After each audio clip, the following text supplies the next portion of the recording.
Bien, pues continuamos con el servicio el día de hoy. Tienes tu boletín y tienes el sermón de esta mañana. La encarnación es para redención. Es el título de la homilía de esta mañana.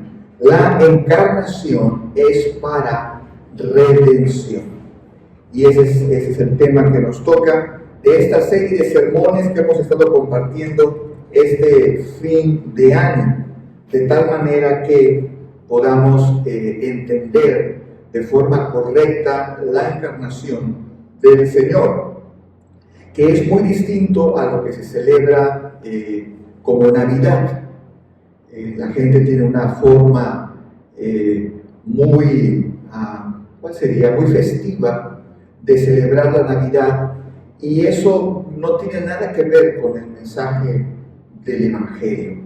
Así que estamos tratando de enseñar lo que la Escritura en verdad nos habla sobre la importancia de conmemorar la encarnación del Señor.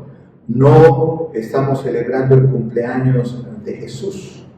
Eso es algo que debemos de sacar de nuestro corazón, de nuestros valores o de nuestras creencias.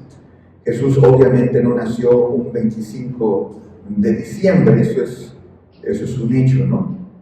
Y la evidencia está en la Biblia. Los pastores estaban en el campo resguardando el rebaño, y es muy frío en estas épocas allá en Belén. Entonces no habría pastores guardando rebaños en el campo, estarían en los establos resguardados del frío. Así que tenemos que entender bien algunas cosas. Bien, hoy continuamos con la serie de sermones de fin de año sobre la importancia de la encarnación. Y continuamos también en el pasaje de Filipenses capítulo 2. Así que manténlo abierto ahí en tu Biblia. Filipenses capítulo 2, verso 1 al 11. Ahí manténlo abierto. Pablo aquí nos presenta una vista rápida pero profunda de esta verdad que la Biblia nos muestra desde Génesis hasta el Apocalipsis. La encarnación de Jesús es una verdad que se describe en toda la Escritura, y debemos de tenerlo muy claro, y debemos de comprenderlo muy bien, porque hay mucha herejía sobre este tema. Quizá no es una herejía que esté surgiendo, sino son herejías que vienen de siglos atrás, que no tienen nada que ver con el mensaje del Evangelio. Por eso es importante que comprendamos esta enseñanza de la Escritura sobre la encarnación. En esta homilía abordaremos el tema de la redención en relación con la encarnación de nuestro Señor y Salvador, Cristo Jesús.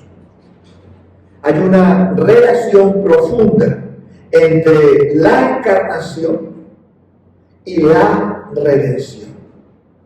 No habría redención si no hubiera existido la encarnación. Voy a explicarlo así, y espero explicarlo mejor a lo largo del sermón. Si Jesús hubiese aparecido en gloria, como cuando se transfiguró en el monte delante de los apóstoles, si Jesús hubiera aparecido así y hubiera ido a la cruz, no hubiera habido redención.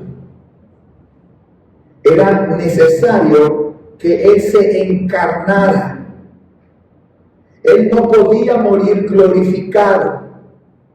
Él habría de morir humillado. Y para ser humillado, tendría que ser primero encarnado.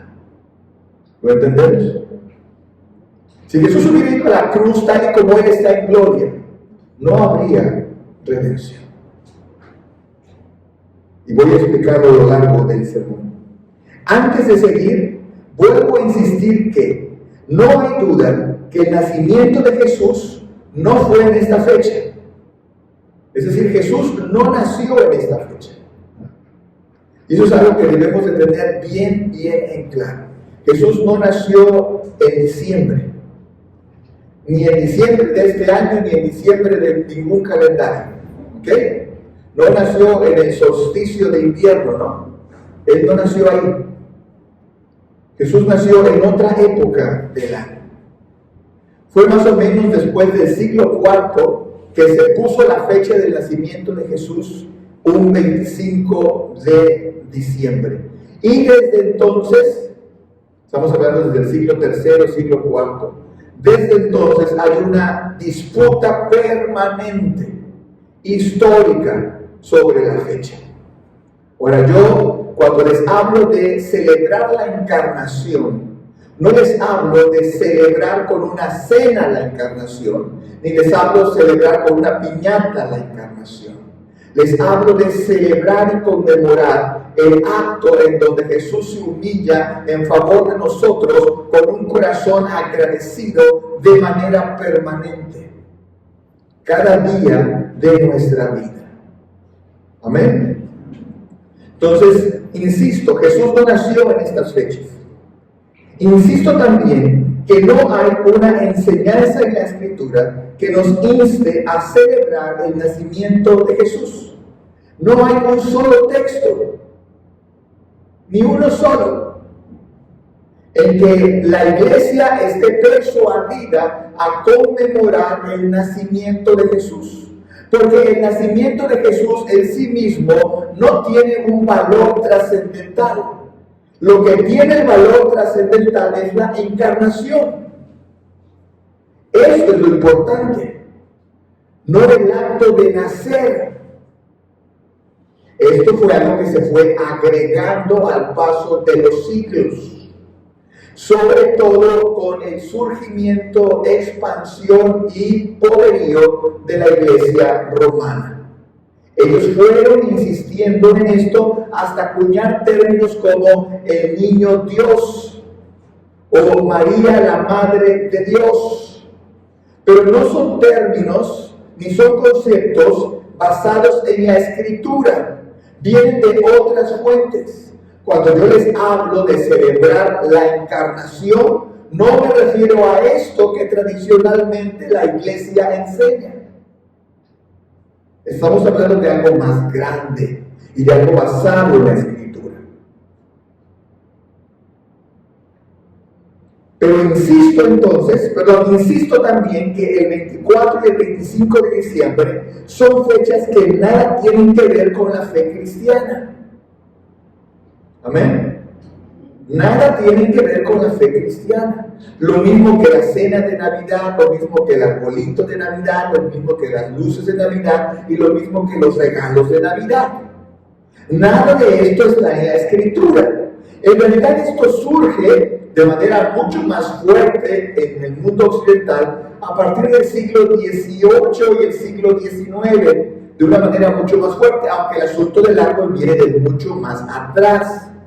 De hecho, Lutero tiene algunas enseñanzas sobre este asunto. Lutero no estaba en contra de celebrar la Navidad. Calvino era un poco más equilibrado sobre este asunto. Knox era alguien que resistía y otros reformadores también resistían celebrar la fecha porque lo asociaban con la Iglesia romana.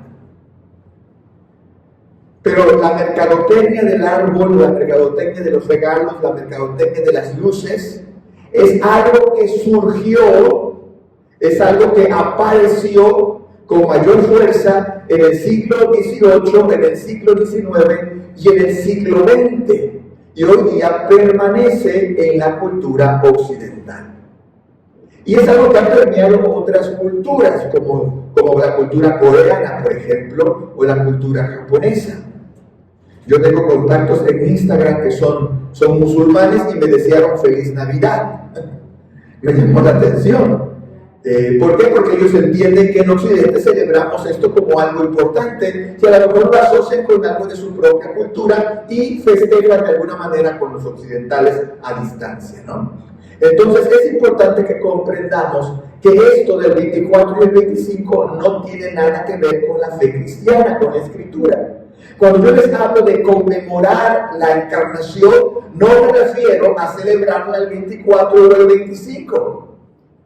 sino celebrarla todos los días de nuestra vida, incluyendo el 24, el 25, el 30, el 31, el 1, el 6, el 10 de mayo, el Día del Padre, el Día del Abuelo, el Día de todos los días.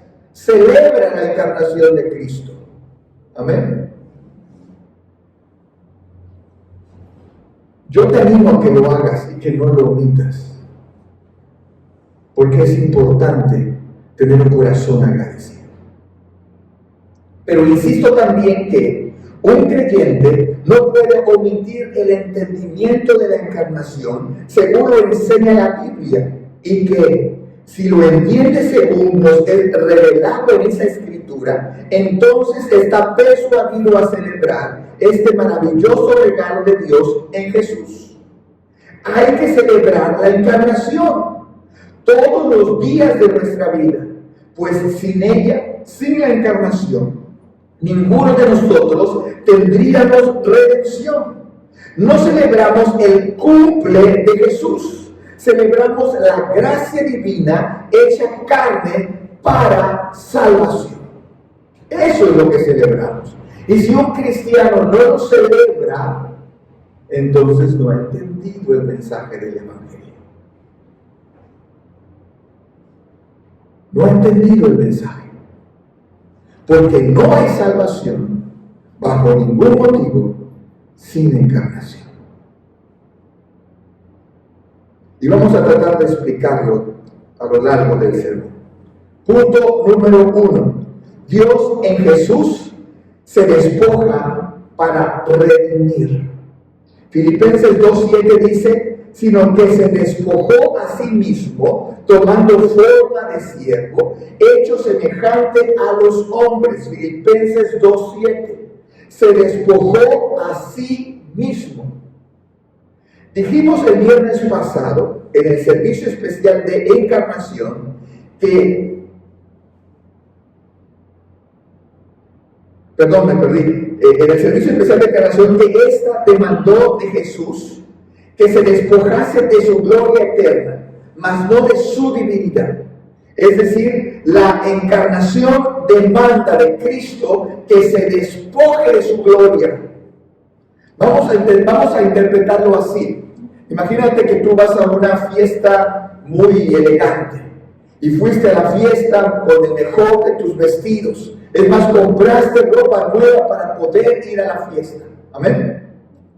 Y terminó la fiesta y regresas a tu casa con este vestido, con esta ropa elegante. Y no te vas a acostar así. ¿Qué es lo que haces? Te cambias, te despojas de esa ropa elegante y pones ropa para dormir, que normalmente no es elegante. Es ropa que ya está desgastada, ¿no? Ya ropa que no utilizamos. Ponemos un chorro, ponemos una playera para dormir. Eso es despojarse. Nadie te obliga a quitarte esa ropa. Tú lo haces de manera voluntaria. Jesús, para poder redimir, tuvo que quitarse su gloria y ponerse la ropa de carne, de hombre, como tú y como yo.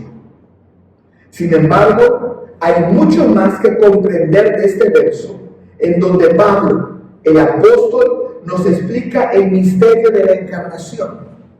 Y este es, no hay redención sin encarnación. Y no nos referimos al hecho de nacer por parte de Jesús, sino al acto de despojarse de su gloria para hacerse hombre. No es nacer, sino es el despojo, el autodespojo, el quitarse su esplendor, el renunciar a su posición, el renunciar a su dominio, el renunciar a lo que él era, preexistente, co-creador, santo, juntamente con el Padre. Yo recuerdo cuando era niño y acompañaba a mi mamá a la colonia 21 de abril a ir a predicar la palabra. Yo era un niño quizá de 5 años, habrá sido 1973, 1974. Hoy todo eso está urbanizado, pero en 1973 eso no estaba urbanizado. Y para mí era muy divertido cruzar Circunvalación, lo que hoy es Miguel Ángel de Quevedo, y todo de ahí hacia arriba era tierra. No había banquetas, no había pavimento en las calles, y cruzábamos y había tierras, y había casas. Y para mí era divertido. Pero mi mamá a veces iba a visitar a algunas personas, y esas personas en su casa tenían chiqueros. Y el olor, para los que conocemos esto, no siempre es agradable, ¿no es verdad? Huele diferente, huele no muy agradable siempre esto. Y era un poco lastimoso poder percibir ese olor y estar dentro de esa casa oliendo todo el tiempo que estábamos ahí, oliendo el chiquero, oliendo a los animales.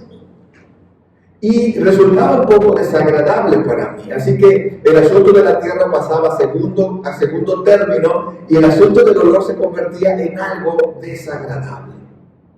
Aparte, yo lograba percibir que los adultos en mi entorno percibían que no era muy recomendable que una mujer que estaba en sus 30 y un niño que estaba comenzando a vivir saliera muy tarde de esa zona, ya oscuro, y siempre nos recomendaban salir con sol para que pudiéramos regresar hasta la Circunvalación, y no sé por qué mi mamá me traía caminando desde allá hasta acá otra vez.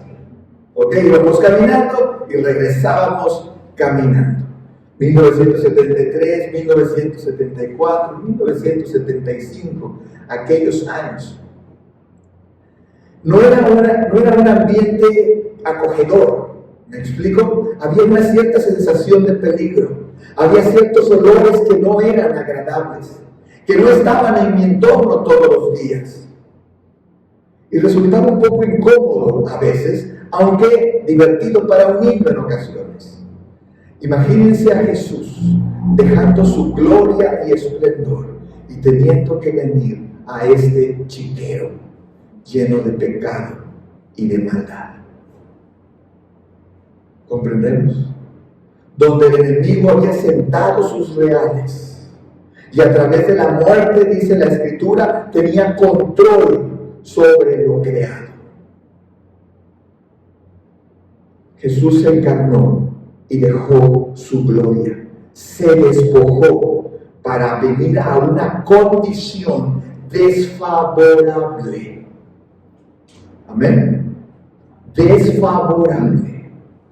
Esta verdad implica que el Señor Jesús, que es preexistente con el Padre e igual en gloria que éste, renunció y se aferró a esa posición de humillación y desistió aferrarse a la posición de perfección santa en donde Él estaba y habitaba.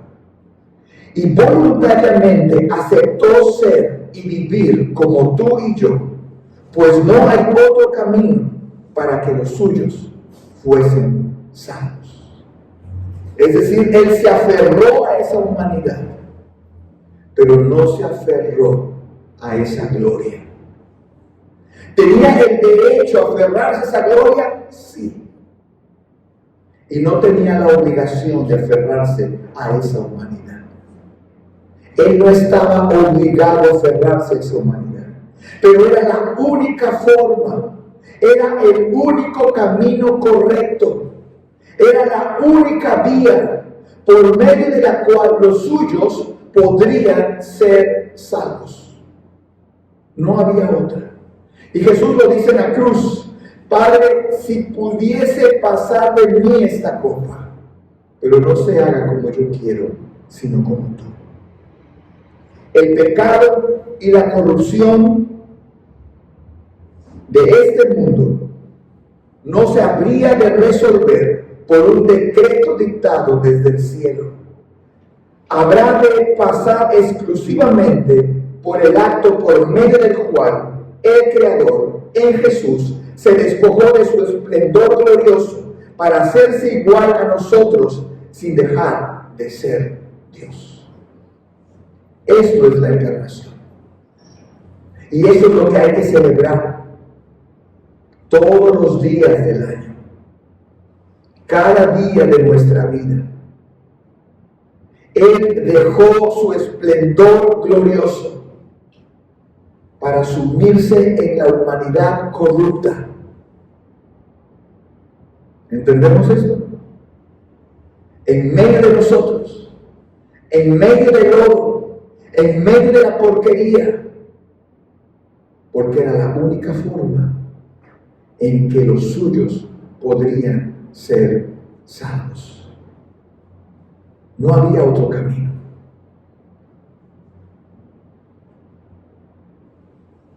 Desde aquí es posible afirmar que no hay redención sin encarnación, pues así lo determinó el Padre y el Hijo obedeció. Y esto es importante. Satanás con engaños corrompió la naturaleza del hombre, pero Dios, que es santo y perfecto en todo su proceder, decidió correctamente y se hizo hombre, uno que fue esclavo, dice Pablo, para salvar a los que él quiere del poder del pecado y de la muerte. Satanás corrompió desde su falsa exaltación, pero Dios en Cristo redimió desde el autodespojo de su gloria. ¿Vemos la diferencia? ¿Vemos la diferencia? El proceder de Satanás y el proceder de Dios. Dios estaba diciendo a aquellos que permanecieron fieles desde la eternidad: este es el camino correcto. No es a través del engaño, no es a través de la falsa exaltación, no es a través de la búsqueda del conocimiento a toda costa, es a través de la humillación, es a través del autodespojo. Y yo, el Dios Santo, en mi Hijo me envío como uno de ellos, para redimir a los que yo quiero. Esa es la diferencia entre el proceder corrupto de Satanás y la santidad perfecta de Dios. ¿Nos damos cuenta? ¿Cómo no celebrar hoy y cualquier día este hermoso acto de gracia santa en favor de quienes somos incapaces de alcanzar salvación por cuenta propia? Si yo me niego a celebrar, es porque no he entendido este asunto. Lo tengo que celebrar el día 1, lo tengo que celebrar el 6 de julio, lo tengo que celebrar el 14 de febrero, el 10 de mayo. Lo tengo que celebrar cualquier día del año. Jesús se encarnó en favor de ti y de mí, sin tener ninguna obligación. Se despojó de su gloria y vino a esta corrupción perversa para redimirnos de nuestros pecados. No necesito un arbolito de Navidad. No necesito una cena. No necesito regalos. No tengo por qué desvelarme hasta las 5 de la mañana. Necesito tener un corazón rendido en humillación, en agradecimiento, en exaltación a aquel que, dejando su gloria, lo dio todo por mí. ¿Sabes por qué? Porque yo no podía hacer nada por mí. Nada, absolutamente nada. Este es el mensaje del Evangelio. Ese es el mensaje del nacimiento. El nacimiento tiene sentido porque hubo encarnación. Por eso Satanás a lo largo de la historia ha querido ocultar esta verdad. Y ya en la época de Pablo había gente que decía que Jesús no vino en carne, ¿recuerdan? Ya en la época de Pablo había enseñanzas que insistían que Jesús no vino en carne. Y Pablo remete contra esa herejía. Y a lo largo de la historia los fieles han tenido que lidiar con enseñanzas falsas que van de un extremo a otro. Desde aquellos que quieren presentar a un Jesús místico, solo espiritual, y aquellos que quieren presentar a un Jesús solo corpóreo. completo y totalmente humano, ¿no? Hemos escuchado esta frase, Jesús es un maestro elevado, ¿no? No, Jesús es Dios. Jesús es Dios que se encarna para salvar a quienes son incapaces de salvarse. Somos tan incapaces de salvarnos, hermanos, que ni tan siquiera sabemos que necesitamos salvación. Así de incapaces somos. Esta es la encarnación. Satanás corrompió desde el engaño, desde la falsa exaltación, desde la búsqueda del conocimiento y de la verdad.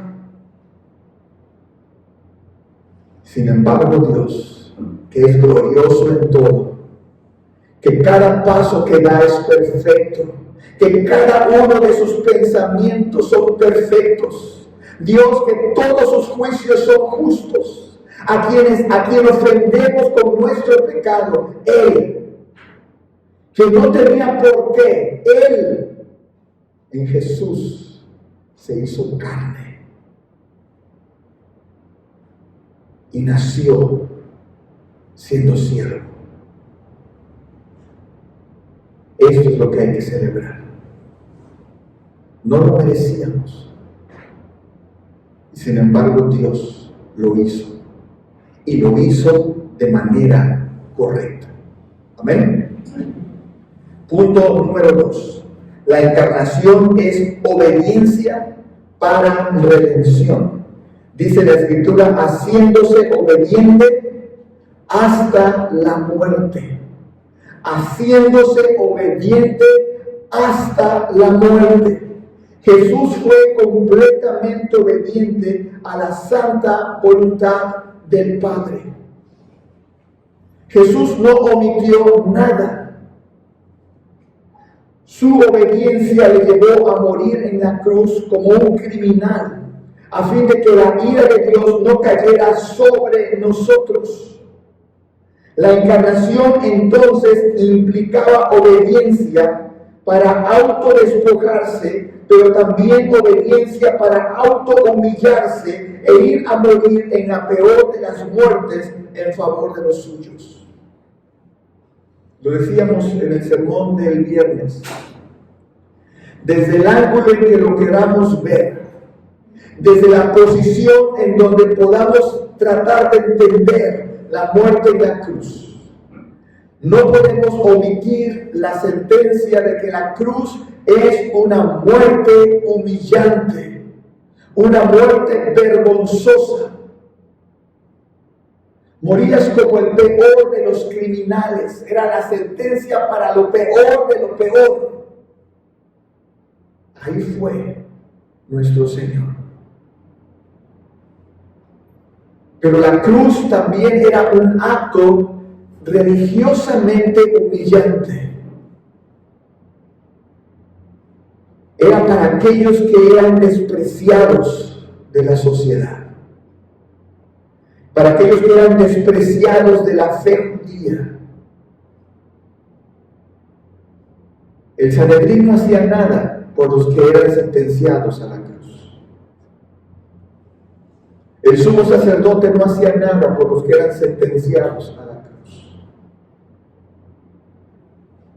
Pero también la cruz es un acto teológicamente humillante. ¿Recuerdas el texto que dice, al que no conoció pecado, por nosotros lo hizo pecado? Dios hizo a Jesús en la cruz pecado. Todos los pecados de los redimidos cayeron sobre Jesús. Todos los pecados de los redimidos cayeron sobre Jesús. Él no conoció pecado, pero por nosotros lo hizo pecado. Y fue exhibido como pecado en la cruz, delante de los ojos de aquel que es santo. Hermanos, nosotros estamos acostumbrados acostumbrados tristemente a pecar. Nos resulta familiar y común tristemente, pero Jesús no. Jesús no pecó, nunca. Nosotros cuando nos apartamos de Dios ni cuenta, ni sentimos feo. Jesús no. Por eso en la cruz exclama: Dios mío, ¿por qué me has desamparado? Era un acto vergonzoso desde una perspectiva teológica también. Dios estaba viendo a Jesús con ira para poder verte a ti con misericordia.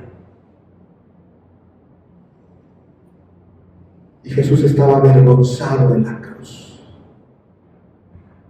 Al experimentar la ira y el desprecio del Creador por el pecado que Él no cometió, que lo cometiste tú y lo cometí yo, se humilló hasta llegar a ese punto. Se hizo siervo hasta llegar a ese punto, porque un día se encarnó para redención. Y decimos que no hay que celebrarlo. ¿De dónde sacamos tal doctrina? ¿De dónde sacamos tal enseñanza? Cuando el amor en la cruz fue inmenso. Cuando el amor en el nacimiento fue inmenso. Cuando el amor en la encarnación fue inmenso e inmerecido. Yo debería vivir de rodillas día con día, rendido a aquel que se encarnó en favor de mí. Porque aunque yo hubiera ido a la cruz por mis pecados, hubiera sido insuficiente.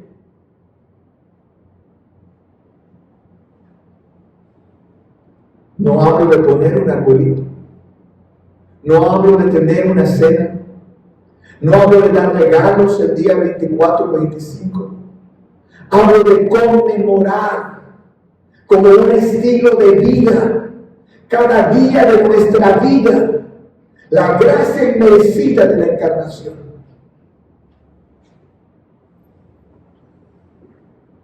Y aparte, era humillante. Fue una obediencia que lo llevó a una humillación tal que Jesús en la cruz murió desnudo. En las pinturas y en las estatuas le ponen un manto, pero Jesús murió desnudo en la cruz. Satanás no tuvo compasión.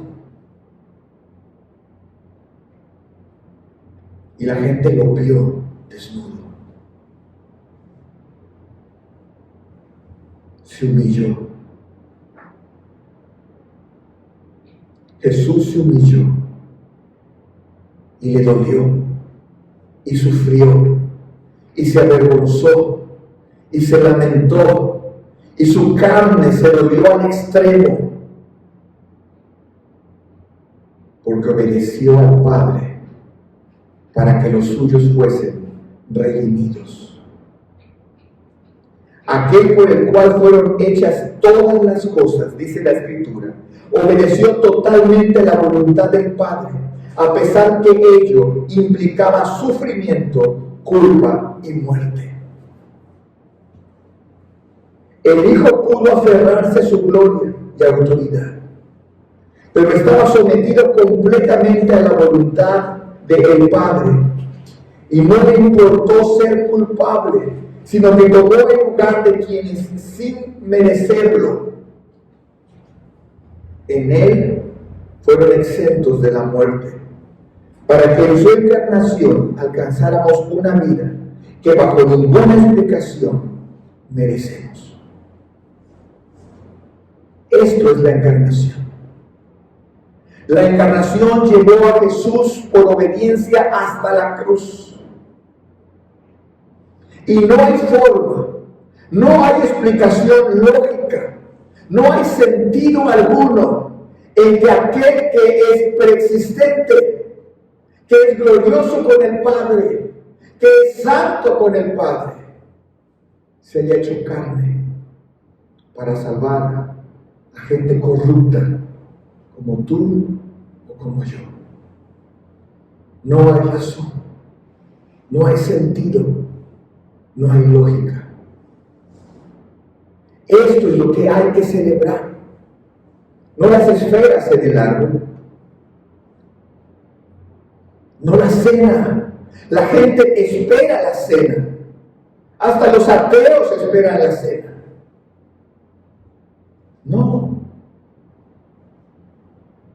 hay que celebrar la obediencia perfecta del Hijo, que aunque implicaba dolor y muerte, aunque implicaba una culpa que no era suya, obedeció hasta el extremo, sin dejar nada por cumplir.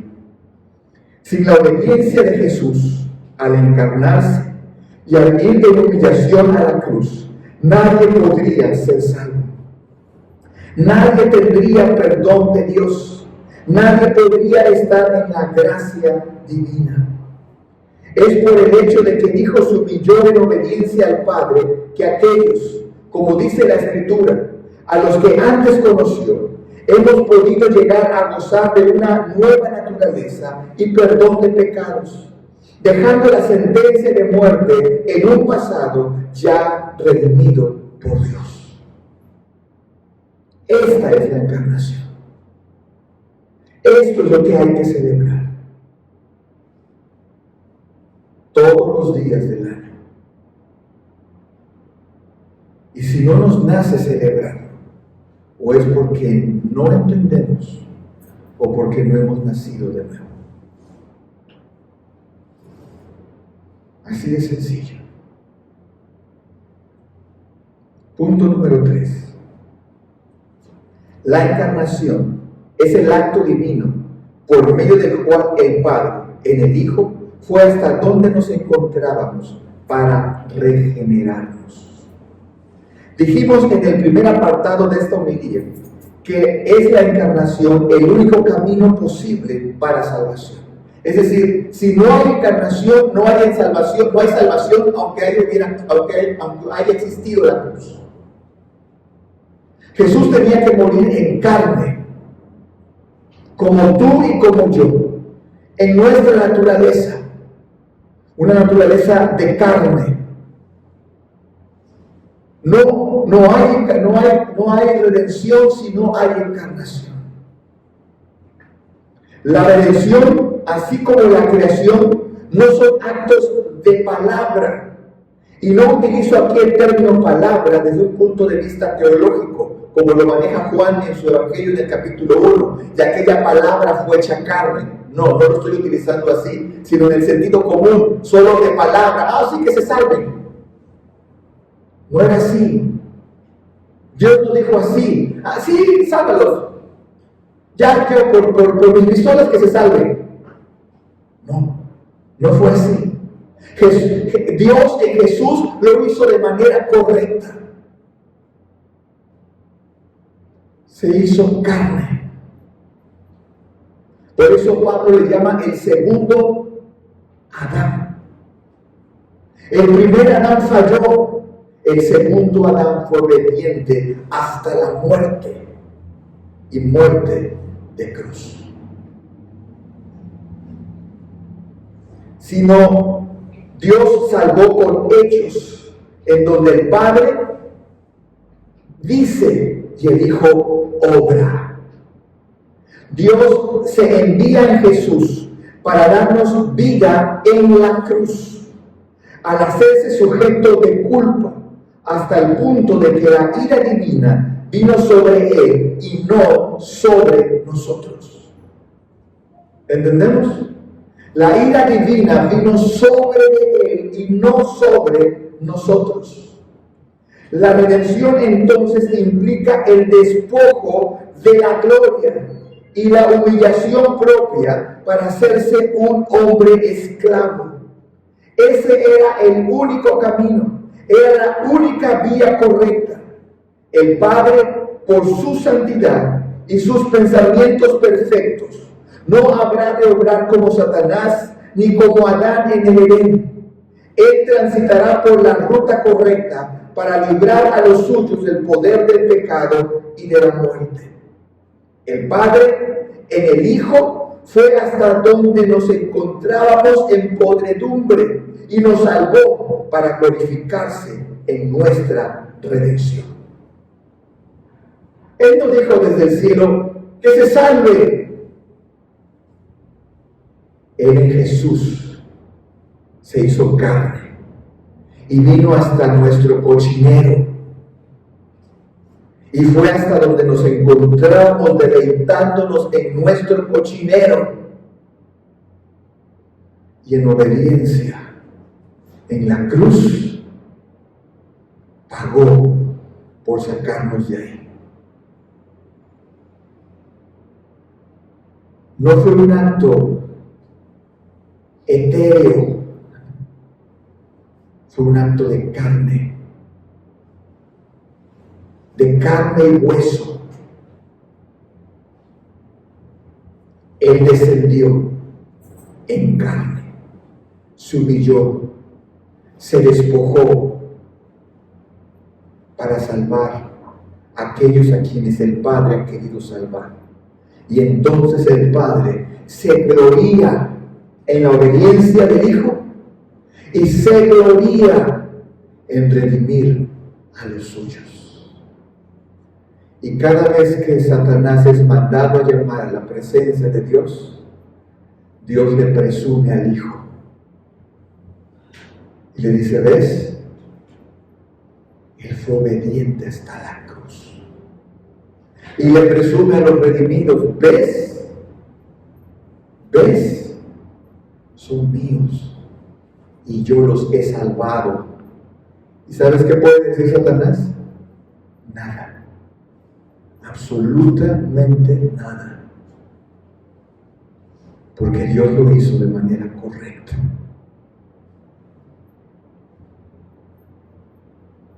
Y Dios es exaltado y sus enemigos humillados. La encarnación, hermanos, era necesaria para la redención. Sin la encarnación, aunque hubiera habido cruz, no habría redención. Jesús tenía que ir a esa cruz hecho hombre y hecho un hombre esclavo, y en esa cruz ser depositario de tus pecados y mis pecados. Y en esa cruz fue visto con ira por parte del Padre, para que el Padre pudiera verte con misericordia. ¿Cómo no celebrar? ¿Cómo no celebrar? Cada día de nuestra vida, cada momento del año, cada momento del año. Y no necesitas un arbolito, ni necesitas un 25 de diciembre, ni necesitas una cena de Navidad, ni necesitas regalos. El más grande regalo te fue dado ya, en un pesebre, en una cruz, en una tumba vacía, en una búsqueda, hasta que te encontró, te tomó y te llevó al Padre. Ese es el más grande regalo. Esa es la encarnación. La encarnación era necesaria. Es un ciclo. Jesús glorificado, preexistente. Jesús humillado en la cruz, en carne. Y Jesús vuelto a exaltar por el Padre, recibiendo todo dominio, todo poder y toda autoridad. Eso era necesario para que los suyos fuésemos salvos. Y tenemos que conmemorarlo, y tenemos que celebrarlo, y tenemos que cantarlo, y tenemos que decirlo, tenemos que anunciarlo cada día de nuestra vida. No nos hace falta un 25 de diciembre. Nos hace falta entender. Nos hace falta comprender la magnífica obra redentora del Señor, que comenzó en la eternidad, pasó por la encarnación, fue a la cruz, recibió culpa, murió, pero fue levantado de los muertos al tercer día y está en gloria con el Padre y listo para venir por los suyos y juzgar a vivos y muertos. Amén, hermanos. No te concretes a creer que es el 25 de diciembre. Es todos los días. Todos los días. Y termino con lo siguiente. La mejor forma de celebrar la encarnación es rogarle a Dios que nos enseñe a vivir despreciando el pecado.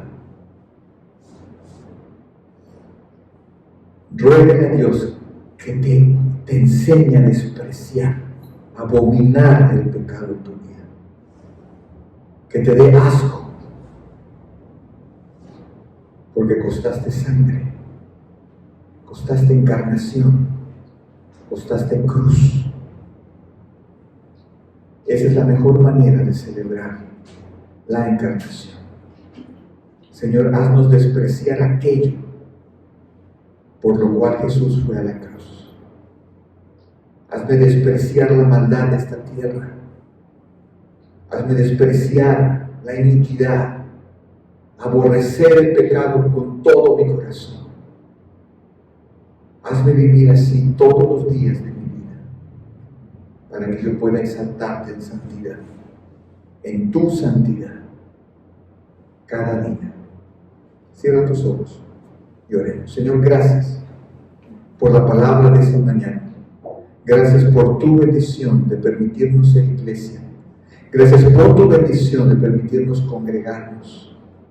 Gracias por tu bendición de permitirnos, Señor, escuchar la palabra y ser persuadidos a vivir en ella. Gracias por tu encarnación. No necesitamos fiestas especiales de fin de año. Lo que necesitamos es un corazón contrito y humillado. Lo que necesitamos es una comprensión, Señor, de tu palabra, dejando toda cosa fea fuera de nuestra vida, toda herejía absurda, toda palabrería sin sentido, toda tradición, Señor, que no está en la Escritura, dejar todo eso atrás para vivir en tu palabra, amando tu santidad y viviendo en ella. Te lo rogamos humildemente, en el nombre de Cristo Jesús. Amén.